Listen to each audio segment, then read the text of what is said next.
Jesus cleanses a leper. When he came down from the mountain, great crowds followed him. And behold, a leper came to him and knelt before him, saying, Lord, if you will, you can make me clean. And Jesus stretched out his hand and touched him, saying, I will, be clean. And immediately his leprosy was cleansed. And Jesus said to him, See that you say nothing to anyone, but go, show yourself to the priest and offer the gift that Moses commanded, for a proof to them. The faith of a centurion. When he had entered Capernaum, a centurion came forward to him, appealing to him. Lord, my servant is lying paralyzed at home, suffering terribly. And he said to him, I will come and heal him. But the centurion replied, Lord, I am not worthy to have you come under my roof, but only say the word, and my servant will be healed. For I too am a man under authority, with soldiers under me. And I say to one, Go, and he goes, and to another, Come, and he comes, and to my servant, Do this, and he does it. When Jesus heard this, he marveled and said to those who followed him, Truly, I tell you, with no one in Israel have I found such faith. I tell you, many will come from east and west and recline at table with Abraham, Isaac, and Jacob in the kingdom of heaven. While the sons of the kingdom will be thrown into the outer darkness. In that place there will be weeping and gnashing of teeth.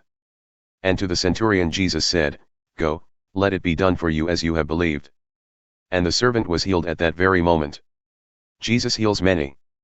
And when Jesus entered Peter's house, he saw his mother-in-law lying sick with a fever. He touched her hand, and the fever left her, and she rose and began to serve him. That evening they brought to him many who were oppressed by demons, and he cast out the spirits with a word and healed all who were sick. This was to fulfill what was spoken by the prophet Isaiah, He took our illnesses and bore our diseases.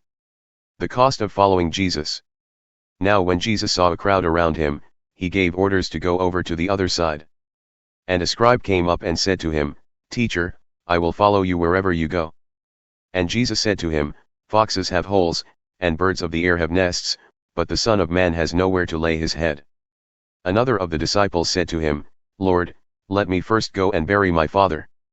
And Jesus said to him, Follow me, and leave the dead to bury their own dead. Jesus calms a storm. And when he got into the boat, his disciples followed him.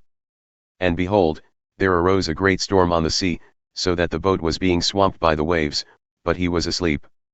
And they went and woke him, saying, Save us, Lord, we are perishing. And he said to them, Why are you afraid, O you of little faith? Then he rose and rebuked the winds and the sea, and there was a great calm. And the men marveled, saying, What sort of man is this, that even winds and sea obey him? Jesus heals 2 men with demons. And when he came to the other side, to the country of the Gadarenes, 2 demon-possessed men met him, coming out of the tombs, so fierce that no one could pass that way. And behold, they cried out, What have you to do with us, O Son of God? Have you come here to torment us before the time? Now a herd of many pigs was feeding at some distance from them.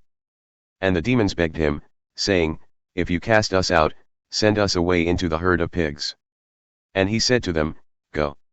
So they came out and went into the pigs, and behold, the whole herd rushed down the steep bank into the sea and drowned in the waters. The herdsmen fled, and going into the city they told everything, especially what had happened to the demon-possessed men. And behold, all the city came out to meet Jesus, and when they saw him, they begged him to leave their region.